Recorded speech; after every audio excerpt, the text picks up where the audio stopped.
political implementation of measures, of instruments which might be suitable for reduction of CO2 in freight transport. So first, we will have a brief introduction into the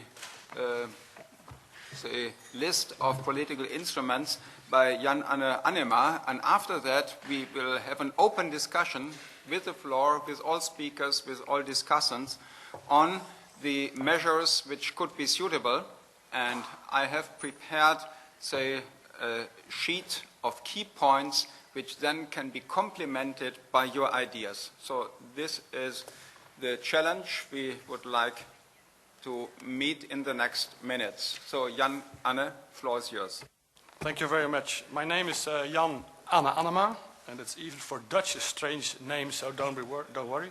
And I work at the Netherlands Institute for Transport Policy Analysis.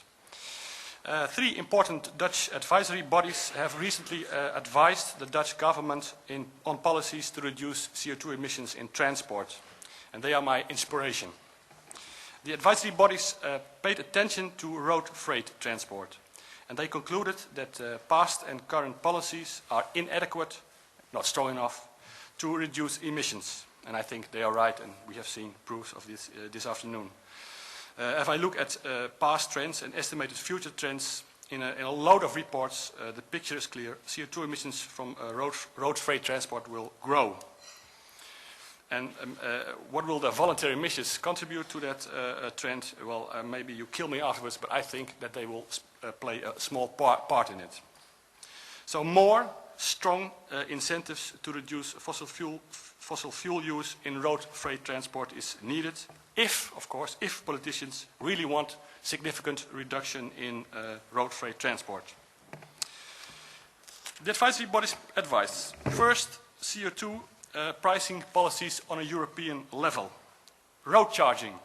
I think that's a feasible option, perhaps. Germany has a system. The Netherlands plans to introduce road charging for HDVs in 2011. It does not contain a price for CO2, but it can easily incorporate it if politicians want that. The second plan they have is, the second pricing policy they propose is a European CO2 levy on fossil fuels. Well, I think that is not very feasible because of the high oil prices. I think it's politically very difficult to increase the levies right now. And the third pricing policies option they mentioned in their report is including road freight transport in the European emission trading scheme. In my analysis, a perhaps very cost-effective option, but from a scientific point, the costs and benefits are rather unclear right now, so we need more study, I think, than to conclude that that's a very good option. So that were the pricing options they mentioned. Next to pricing, the advisory bodies recommended research in the effectiveness of the Japanese Top Runner program. Very complicated program, but to be short, to be brief, it is a program with CO2 emission standards for different classes of HDV and buses. Maybe we can extend the Top Runner program also to inland shipping to push industry to build as fuel-efficient barges as well. Maybe to trains also, but I don't know if it's possible.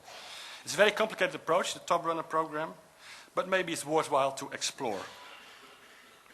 Next to pricing, in combination with the Top Runner, the advisory bodies would like the introduction of flanking policies, as they call it.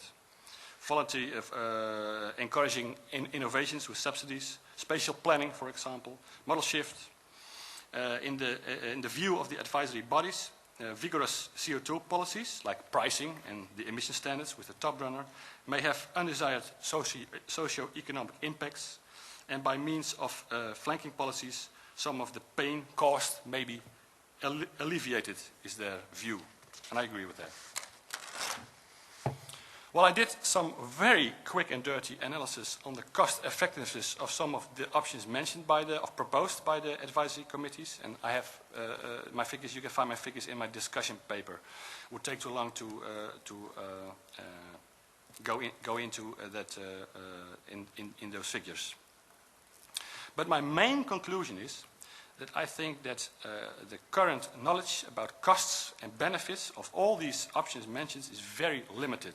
It's in line, I think, with Professor McKinnon. There's too little empirical information on price elasticities and things like that to really say what are the benefits, what are the costs of those policy options. And I agree with you that it's rather annoying when a researcher pleads for more research. But I think in this case it is really needed. In my view, freight transport, from a scientific point of view, options, cost benefits of options seems almost to be a forgotten economic sector in CO2 reduction policies. And I think it's time to find the cost-effective reduction options with more study. But to end my brief presentation, it wouldn't surprise me that on a short term, a combination of road charging, that emission standard, the top runner program, and flanking instruments will offer the most cost-effective reduction path. Thank you very much. Okay, thank you, Jan-Anne.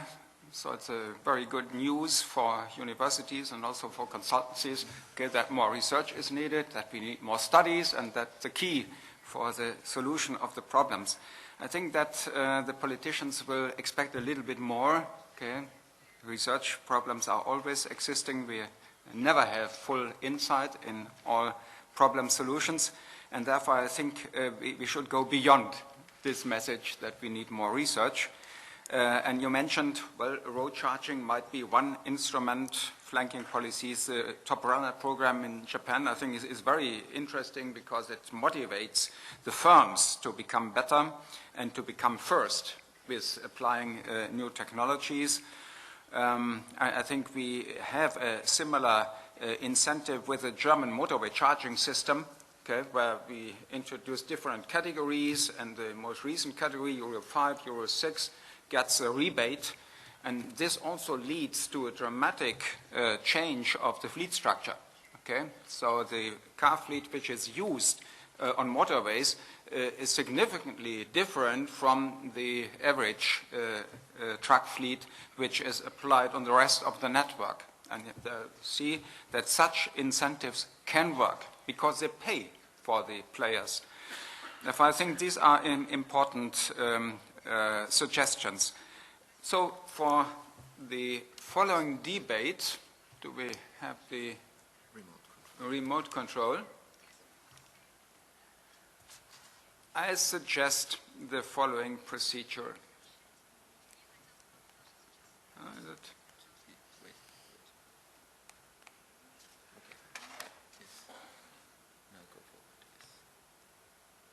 Yes, here we are. So I classified four key areas for the debate. First, the diagnosis. It's a situation and the trends which we observe, and I think Alan gave us a very good overview on this part, which is more the discussion on the business as usual development, which we observe today. So is the further growth of freight of transport inevitable? So will these growth rates, for instance, in container transport persist in the future, or will there be a big bang, okay, to stop this development? Do the firms plan logistics individually optimal? Is that really true that they exploit all means to find the best solutions, including the reduction of CO2 costs? Or is there substantial improvement possible on an individual base, by standalone actions? Okay, this is the first part. Second part is the desired responses of the logistics players. How do we think, should the players react in the futures? And we have, say, a series of conventional ways to achieve higher carbon efficiency. And this can be done by better technology, okay, by better logistic network concepts and so on. So this is reported in almost every study, okay, on the improvement of logistics. But there are also some ideas coming up how the incentives of the logistic players can be introduced in such concepts in a better way, such that it is not only raising taxes, it is not only, say, raising charges or differentiation of charges, which can be applied, but also the development of new logistic concepts. And that could be interesting to suggest to the politicians. Also, if you think that we need more studies, I think this would be a field for new studies, how better cooperation in this field could lead to a drastic, to a substantial reduction of CO2. Then the key areas 3 and 4 are the political instruments, which have been introduced by Jan-Anne. Okay, this could be extended by your ideas if you think that this list was incomplete. Then we can discuss again the first best strategy, which is, say, emission trading from the economic point of view, but it presupposes a lot of assumptions to work. And we have second best strategies, which consist of mixes of policies which differ from country to country. And finally, I think it's a very important point, voluntary agreements and fostering voluntary agreements, so making the players in the logistic markets actively participating in the development of mitigation strategies. And finally, we can discuss about cost effectiveness, and I agree, I'm not very hopeful that we result in a clear list of the most cost effective measures, but we could come to the conclusion that some of the measures are more short-term and can be taken already now, others are medium-term, and thirds are long-term measures, in particular with respect to major changes of technology. And this would be the base of deriving the key messages. Okay, let us start with the first point. Let me look. Here we go.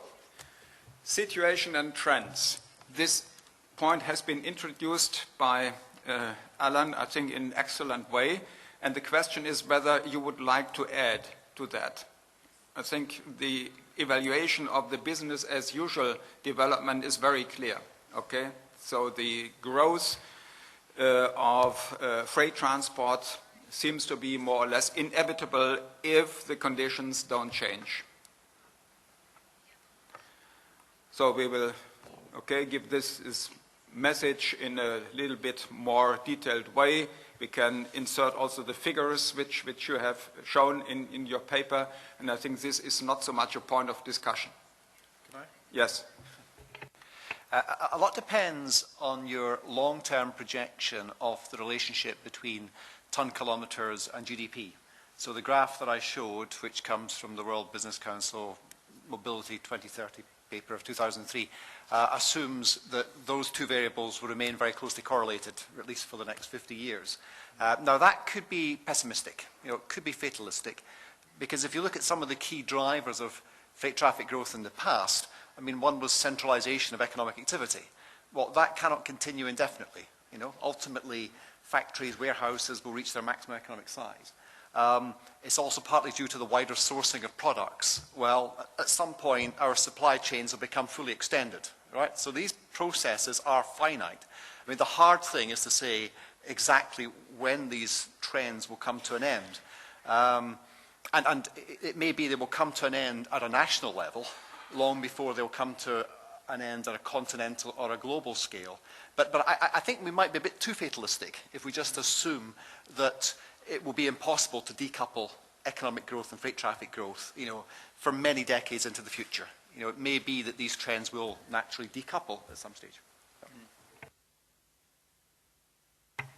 Okay, I suggest that we turn to the second point, to the desired responses of logistic players. I think one of the main questions is whether it can be expected that in freight transport we achieve the same level of reduction as for the other sectors of the industry. So some scientific work suggests that in particular in freight the reduction is significantly lower compared with the energy sector, with energy production, for instance. And as far as I understood your paper, you say, well, in the transport sector we could achieve minus 10%, but it's very hard to achieve minus 20 or minus 30% compared with 1990. Okay, that would be a very big challenge. Well, your position was, well, 30% is not utopia. Yeah, absolutely, even though we'll base it on 2007, and that's the efficiency target. I must also say we do not have all the answers yet how to achieve it. We know we have a certain path, we have certain answers, but a lot of answers will come on the way towards to achieve this target. This means that we could at least give some examples for sectors where a substantial reduction seems to be possible and where also the industry is on the way, okay, to achieve this target level. So in this case, we could refer to your industry where you say 30% compared with 2007 seems to be realistic. Absolutely. That is an announcement which has been made public a couple of weeks ago, so that is the position Deutsche Post and DHL is taking. Mm-hmm. But isn't that not too optimistic to use that figure for the total of the freight industry? I mean, some big firms like you can invest in new logistic concept, but it's also an industry with a lot of small players, and maybe they have not the possibility to improve. I think we should look also at the recent past. We've seen today numbers coming from 1990 until now, and you see the big improvements we have made also in engine technology, engine efficiency, logistics processes improvements. So I'm very optimistic that what we've seen in the recent past, last 10 years, I'm an engineer, and I'm sure that we will find similar solutions, and that's, I think, confirmed by DHL. And there's no difference. Larger companies, of course, take more initiatives. They have bigger supply chains, but it immediately goes also to the other players. I don't understand, because if I look at the past trend, the last 10 years, then CO2 emissions have grown by the... Yeah, but that's because of the total growth of the industry. What we've seen today, yeah, but you should take two things in effect. All the improvements we've seen and all the improvements we will see. On the other hand, of course, it's very much related to world trade. If the world trade doubles, okay, that doesn't mean that there are not specific big improvements. Otherwise, the CO2 would even, escalate even more. I think the improvements are very, very good, but it leads to, it results in cheaper freight transport because your logistics becomes more efficient, and cheaper transport will result in more transport. So on a macro scale, I would say that it's very good to improve logistic processes, but it will result in more transport and consequently in more CO2 emissions. Yeah, but again, the cost of transport is not set only by fuel and not by CO2 pricing.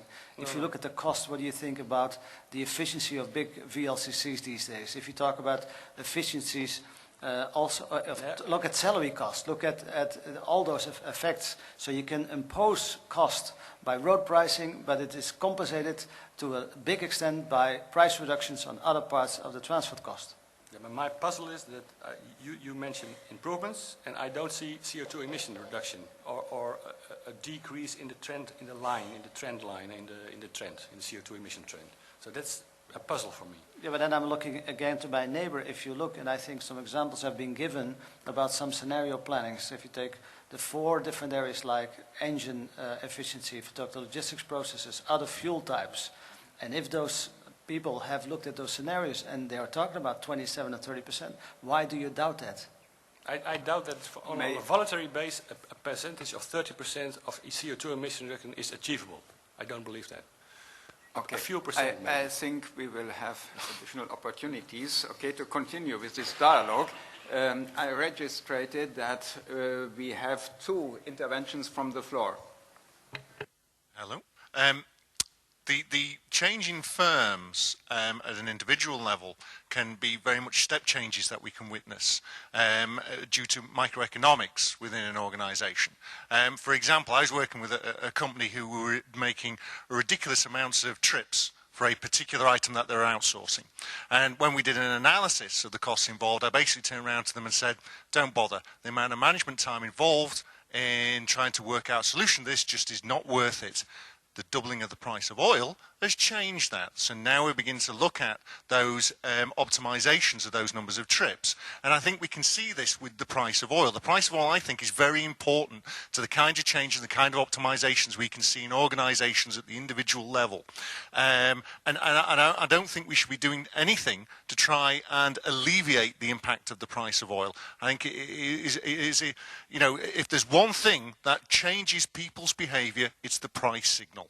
And if there's one thing that will change organizations' behavior, is the price signal. And it's not always a straightforward, oh, it's only 1% of the cost of the product. It's the impact on the marginal costs of those products as well that can force organizations to begin to change. Taxi drivers, always an interesting people when you talk to them in Britain. And I was talking to one recently, and in the last 3 weeks, his mileage has gone from 140 miles a day to 70 miles a day. So that's a 50% reduction in his revenue, and supposedly a 50% reduction in his costs. But his costs in the same time have gone up. His marginal costs have changed significantly in changing his behavior. And you'll find this in much bigger organizations as well, I find. So I think you will find increased step changes and reductions in CO2 because of the price of oil. And if that price stays up, we can see more significant changes, I would have thought. I think this is a clear insight, okay, that the rising price of oil helps, okay, also with developing strategies to reduce CO2 production. And we have discussed that already, okay, that this is complementary. Now, the question is whether we can conclude with respect to this second point that a reduction is possible. First of all, despite the growing markets, a reduction is possible, and that in particular markets this reduction can be substantial. And we would give your example. Okay, is that agreed? Now we have a second intervention, please. Thank you, Chairman. My name is Hügel from the International Road Transport Union, representing the transport operators globally. Chairman, you already got so far, but allow me to give it a slightly different spin, your 4 points. The point one, I think it's very easily summed up by saying if you want to have economic growth, you will have transport. The question is to decouple transport from its environmental impact. I think that's the one, number one. 2 and 3, I would give it a slight different spin as well. I think there you can talk about 3 I's, innovation, incentives, and the last one, which is missing here, is infrastructure. Innovative measures are the best to reduce the environmental impact of road transport at source. And you could put in their best industry practices. You could put in their innovative vehicle combinations and so on and so forth. However, you need to have governments to provide real business incentives to expedite the penetration of those innovative measures. And that, I think, could be your 3rd point. The last one is, though, if you don't have adequate infrastructure, you can forget about innovations, you can forget about incentives. If you're stuck in a traffic jam, you just waste fuel and productivity. Now, on your last point, you were talking about cost effectiveness. I think you should give it a different spin. You should talk about cost-benefit analysis, because road transport is already paying a lot on various issues, and it's not about seeing where we go with pricing issues. It's rather to see how we can, and then I'll come back to my first point, decouple road transport from its environmental impact, but at the same time have economic growth. Thank you. Okay, thank you very much.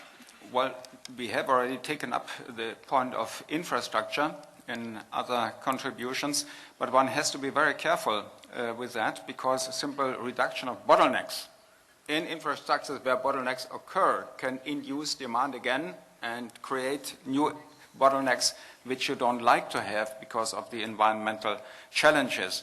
And therefore you have to treat this point with great care. I didn't list it here among the conventional ways, and I don't think that it is a major point which should be given to the ministers tomorrow, because this is a very simple answer, okay? Invest more in infrastructure, give more money, and all problems are solved. I think this is too trivial, and therefore we should concentrate on different types of responses. Now, new logistics concepts, we have discussed that at some lengths, that say we could think of further consolidation of supply chains. Okay, this could be one means, and I think this is a point which could be given also to the political side, that action should be taken to motivate the players in the market to form alliances, okay, to go together, find common solutions to their logistic problems. So the next point would be the political instruments and the voluntary agreements. I think there has already been agreement that the first best instrument for CO2 reduction, that means constructing a trading system for CO2 emissions, is not realistic for the next time to come. Okay, despite Bali and the follow-up conferences, climate conference, I don't expect that there will be a worldwide agreement in the next 10 years. But nevertheless, there can be partial solutions. Mr. Chairman, like introduction of freight transport into the ETS. Yes, why not? This is, yes, but this is a partial solution, of It's course. a partial solution. It's second best. It's all right. Yeah. And I think it should be mentioned. Yeah. And with introducing, say, transport into the ETS, we would also solve these problems of different treatment of maritime transport, of inland waterways, and also of aviation, okay, which don't pay carbon-related taxes. But one of the big problems in the scientific literature and in debates that I have is that what will the price of the emission permit? Yeah. And if you include transport in the current ETS, the price will go up because transport has relatively high abatement costs. That might have significant impacts on the industry, on the paper, aluminium, and maybe they reallocate to outside Europe, and then you have no CO2 emission reduction at all. So that's my point of we need to know more, I think, about this. But it's the second best strategy. I agree that it could be a good idea. Okay, perfect. Then with respect to second best strategies, you have suggested a list of measures. That means road pricing or road charging, the Top Runner program in Japan, so it's a good point, and flanking policies. Yeah. Are there further ideas which we should mention in the statement? We shouldn't mention too much. Alan? I have trouble in seeing why you'd want to use road pricing as a carbon abatement measure. I can see how you'd want to use it for congestion charging or for environmentally targeted initiatives, but it seems to me that CO2 links to fuel, and therefore why not use fuel duty, which is maximum gain for minimum pain. Right? Yeah, maybe I was thinking as a politician, I shouldn't do that. I was thinking the oil price is very high, so it's not feasible right now to add another fuel levy. And maybe it's more easy right now than to use the plans for road charging and extend road charging with a CO2 price. But the impacts will not be very high. Well, you've seen it, only 1%. That's what you've shown. The road pricing effect in Germany is only 1%. So I also agree with Alan, is we should look at the energy cost. And that should, I think, improve the situation and not road pricing as such. And the problem with road pricing, to conclude that point, is often the incompleteness of the schemes. As long as you introduce road pricing only on the motorways and only for heavy-duty vehicles, then the effect is almost zero. That could be mentioned, that if road pricing schemes should be applied for reducing CO2 emissions, then the schemes should be more complete. You mean with that more complete that we could differentiate between the types of engines, for instance, that you stimulate companies to use the newest type engines, because then they pay less, like in Germany, I think. But not as such a flat, not a flat road pricing. No, exactly, a highly differentiated scheme which motivates to use the most recent technology. That's the idea. But applied not only for motorways, but also for every, say, long distance part of the network, for all federal networks, well, for instance. In France, now it's only the big highways, but they're also thinking about all the national routes, and I think that's the wrong, or the right direction. That's the idea, and include all vehicle categories. Okay, we will put that on the list. And now we have the point voluntary agreements. This was your suggestion, okay, to put much emphasis on that. I like this idea, because this relates also to the cooperation idea Yeah. It can only be achieved on a voluntary base. Yeah. Okay? Intervention from the floor? Yeah, please, go ahead. Oh, thank you. I'm so sorry. Thank you. It's John Stevens, Institute for European Environmental Policies, London. I just wonder why we would distinguish voluntary agreements as the single measure to take out of the categorization of first best and second best. I don't really see that. They certainly merit discussion because they've been discussed a great deal in Bali and everywhere else. I, for one, would probably choose to put them in second best. I've seen studies, for example, there was a study from the Centre for European Environmental Policy a while ago, which concluded that voluntary sectoral agreements, yes, do have the potential for value added, but probably not at the expense of, ultimately, regulatory schemes. And they gave various reasons for that, which I won't elaborate on now. So I don't see why we would distinguish that, but I do think it should be drawn attention to under the second best group, perhaps. Thank you. Okay, I have no problem with that. Thanks for your suggestion. Okay, so we can mention that under the second best strategies. So I think we have discussed the most important points for the level 3.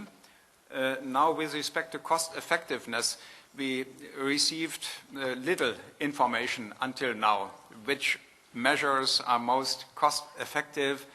So are there additional ideas from the floor? Yeah, please go ahead.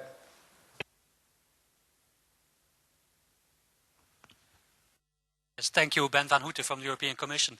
I found it striking both this morning and this afternoon how much uncertainty there is about the effectiveness of different measures. Wouldn't it be a good idea for some organization like ECMT to be the repository of best practices in this area, to try to investigate and try to build some consensus around what works in this area, what can we advise policymakers as effective measures, and try to move on from that point of view? Okay, any response to this suggestion? I think it's, of course, a wise suggestion. On the other hand, the policymakers might expect already some hints with respect to measures which can be taken in the short run, okay, in the next year, in the forthcoming years. And on the other hand, there are, say, technological changes towards hydrogen economy and so, which might come in 30 years. If they come, okay? So this should be differentiated. So we could agree on, say, measures which could theoretically already be taken in the next years. So tax solutions, for instance, okay? Tax incentives with respect to vehicle taxes. The vehicle taxes could be changed and include CO2 aspects, or the charges, okay, according to the European directive, can be differentiated according to environmental consideration, according to Euro standards. If Euro 6 would also contain CO2 emissions as an indicator for the standard, then this would also give motivation, could be used to stimulate to purchase more modern technology. So these are measures which can be taken already next year.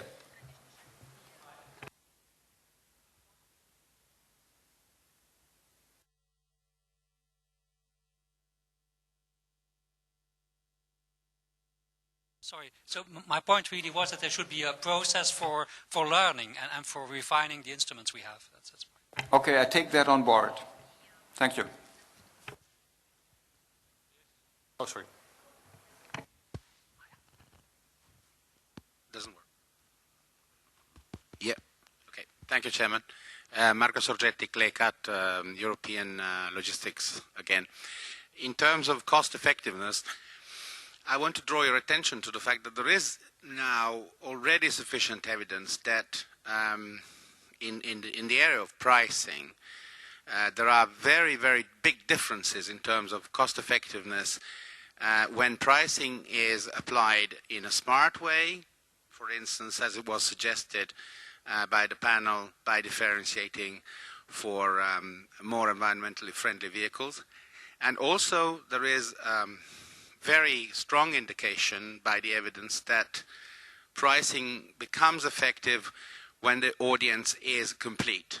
If you only target part of the audience, unfortunately pricing has very, very little effect. So the pricing schemes not only should be smart, but they should be universal if applied. And this is a very important element, because the risk in terms of cost effectiveness of applying partial or ill-calculated pricing schemes is that you actually get the result that you don't want, which is what happened, for instance, in Switzerland.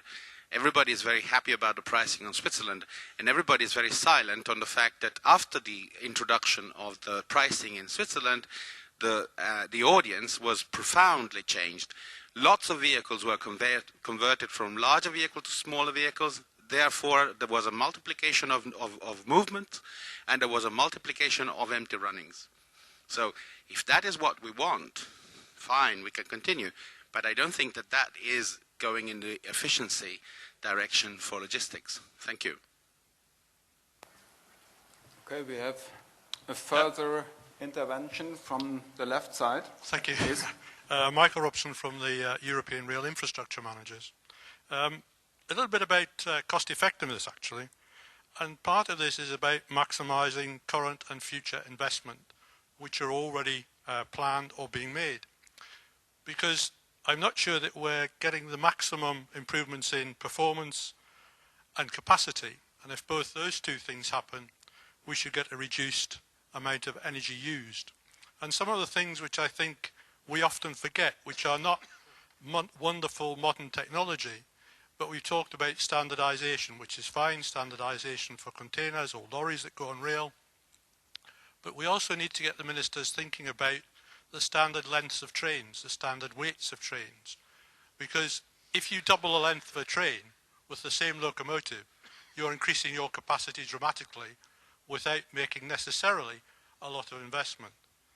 If you optimize the length of your trains, and in a sense you run longer and or heavier trains, that will also help ease some of the bottlenecks. So win-win there.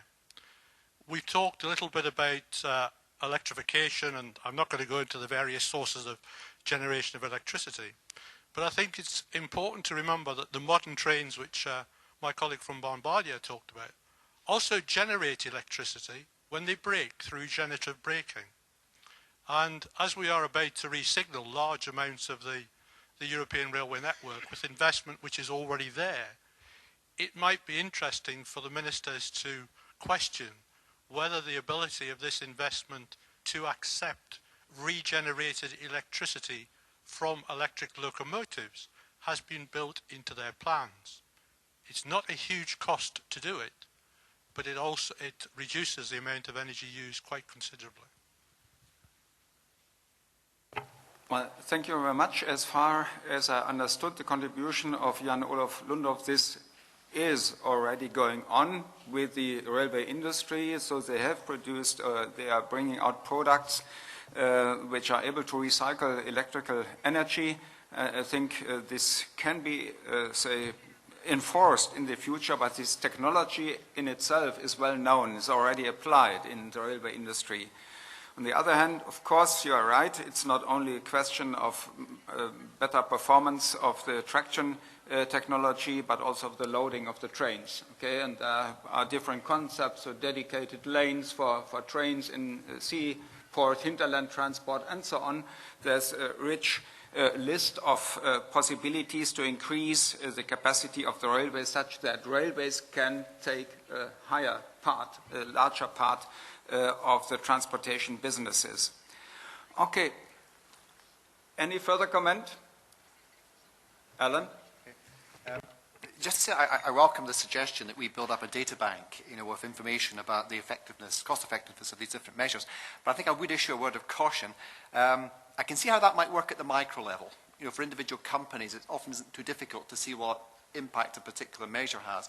At the macro level, it can be extremely difficult to do. Some years ago, I retrospectively tried to see what effect the increase in maximum truck weight in Britain to 44 tonnes had on CO2 emissions.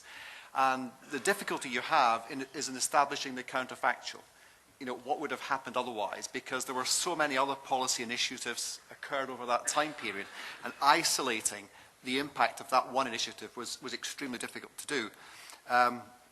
So, I mean, I think this presents analytical and research problems, and I think we shouldn't deceive ourselves in imagining that at a macro level it's going to be very easy to do this, particularly as I'm sure we will want to encourage governments to implement whole packages of sustainable distribution measures. It's not going to be one thing in isolation. And so after a number of years, it'll be very difficult to disentangle all that information and say, you know, how many of the CO2 savings came from one measure as opposed to another. Just a word of caution. Hello. Could I make an intervention? Okay. Ian Hodgson from the European Commission, DG Environment. I wanted to draw your attention to a study that, in fact, we funded last year looking at road freight and looking at the opportunities for greenhouse gas reduction in that sector, and really trying to test out with the industry themselves whether these ideas were common knowledge and which they were taking up and why those that weren't taken up weren't. And I'm afraid I haven't brought it with me, so I don't have the full results, but I know that there were some clear recommendations that came out from it. For instance, the type of best practice work that has been carried out in the UK, there was a suggestion that this should be carried out more broadly at European level, and I believe the Intelligent Energy Europe programme is going to do that. There was a recommendation on low rolling resistance tyres, which is basically the same as we've heard for light duty vehicles. I remember there was something about fuel monitoring systems with a clear rapid payback on those. There were two other issues. One was that there was a discussion, and I believe that the vehicle manufacturers have agreed to enter into some sort of voluntary scheme to assist trailer manufacturers in improving the aerodynamic performance of trailers, because of course one of the problems is that you often don't have the two being made by the same company. And then there was a recommendation that we should look at changing the permitted maximum dimensions for lorries to allow for better aerodynamics, not to allow an increased load space, but simply to enable their aerodynamic performance to be improved. And I believe that that's going to be looked at as part of the review that will take place of the Weights and Dimensions Directive. And while I'm on the floor, I also am a bit mystified by why there's such an interest in emissions trading for this sector, because current levels of fuel duty in the EU are around about €200 per tonne of CO2 if they were converted into a carbon tax. And you know the level of emissions price is around about €20 per tonne at the moment. So it's difficult to see what practical impact this would have, and especially since we've seen that fuel prices haven't had very much impact at all. But the other is that de facto, in setting the allowances for the trading sectors, you have to take account of the non-traded sectors. And so if you believe there's going to be an increase in emissions from the non-traded sectors, there will be in any case less allowances available for the traded sectors. So I really fail to see why this would make any real difference at all. Thank you. I think that's a very important point, that, say, road traffic and rail are paying already a lot for carbon emissions, but the ETS or integration into the ETS for sectors which presently do not contribute, okay, through taxes to climate policy would be an idea. It is followed by the Commission for Aviation, and I think this scheme could be extended also to maritime transport and to inland waterways. This idea, I think, would make the concept which the Commission is preparing for aviation more complete.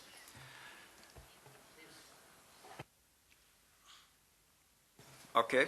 Crisóstomo Teixeira, Institute for Mobility, Portugal.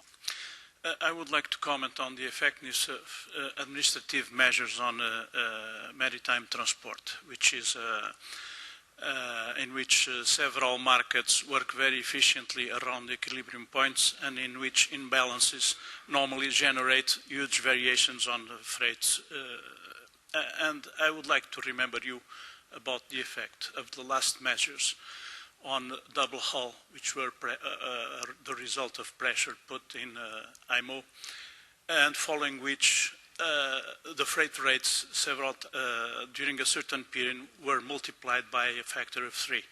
I think one must be very careful, as the replacement of the vessels takes a long time, and if there are imbalances in the supply of capacity on shipping, the results could be disastrous on an economical point of view. Thank you. Thank you. Now I have two. You also? No. One final contribution, please. Thank you, Chairman. I'm Simon Bennett from the International Chamber of Shipping, representing ship operators. Just one point of clarification. We don't especially disagree with the conclusions you've arrived at, but of course it's difficult to make generalizations that apply to all transport modes. In particular, with regard to ETS, at the moment in the shipping industry, we remain open-minded about the issue. But I think it's important to emphasize that in shipping, at least, we need global regulation for a global industry, and the forum we're looking to is the International Maritime Organization, and that's the forum where we will have the detailed debates about the questions which you're trying to answer now. Thank you. Thank you very much, and the same holds also for aviation, okay, with ICAO. But if the Commission is starting with, say, suggesting a directive for aviation, I think it would be consequent also to include other sectors of transport which presently don't contribute to reducing climate-relevant emissions through taxation schemes. Okay, I hope that most of you are, I don't think happy, but now exhausted. So exhausted that you stop with further suggestions to add to the list of recommendations. I had hoped that we would be through with the discussion already at 4:30. Now we have a delay of about 20 minutes, even more than 15 minutes. So 15 minutes is still on time with aviation. We have not discussed much about aviation, so some of the participants have complained. So this is the only contribution which I give today on aviation, that the 15 minutes delay is still on time. But we have exceeded that. Also in aviation, we would be late. I hope for your understanding. I thank you very much for your patience. In particular, I thank you for all your contributions. We have taken them on board. We will consider them in the following hour to prepare a result, which then will be presented tomorrow to the political side. And I hope that you will be happy with the result. Unfortunately, we cannot organize a process where everybody participates in formulations. I think that would take a week even. So we will prepare that in a very small circle and present that tomorrow. I think that this was a very vivacious debate. I expected that, say, that would be a little bit controversial, because there are many sectors involved and the possibilities of the different sectors to contribute are different. And also the schemes in the different countries to internalize externalities are completely different. And therefore, I'm very happy that we came to more or less general agreement about the points which we will prepare for tomorrow's presentation. So I thank you very much for your contributions and for your vivacious comments, and I thank in particular the speakers and the discussants on the panel, and I wish you a very pleasant rest of the evening with the St. Thomas Corps and with the reception of the Finnish presidency. Thank you very much. So one additional remark of the organizer. Yes, thank you, Chair. Yes, on behalf of the International Transport Forum, I also like to thank all the speakers, core discussion groups, and also all the audience for excellent and interesting discussions and presentations. And of course, our chair for guiding us through this difficult task to make some sense into our discussions. But I think you did a very good job. Thank you.